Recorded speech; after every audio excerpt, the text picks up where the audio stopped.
మహాయోధుడు, అభయహస్తంతో ఎల్లవేళలా మనల్ని కాపాడే ఆ పవనపుత్రుడిని ఇప్పుడు మనసారా స్తుతించుకుంటూ శ్రీ పంచముఖ ఆంజనేయ స్వామిగా అవతారమెత్తిన కథని దృశ్య రూపంలో తిలకిద్దాం రండి. ప్రసన్నాంజనేయం ప్రభాదివ్యగాయం ప్రకీర్తిప్రదాయం భజే వాయుపుత్రం భజే బాలగాత్రం భజేహం పవిత్రం భజే సూర్యమిత్రం భజే రుద్రరూపం భజే బ్రహ్మతేజం.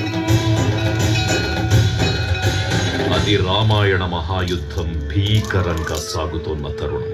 శ్రీరామచంద్రుని సారథ్యంలో వానర సైన్యంతో విజృంభిస్తూ లక్ష్మణస్వామి తనతో పోరాటం చేస్తున్న రావణుడి కుమారుడు ఇంద్రజిత్ తలని బాణంతో ఒక్క వేటుతో వేరు చేశాడు.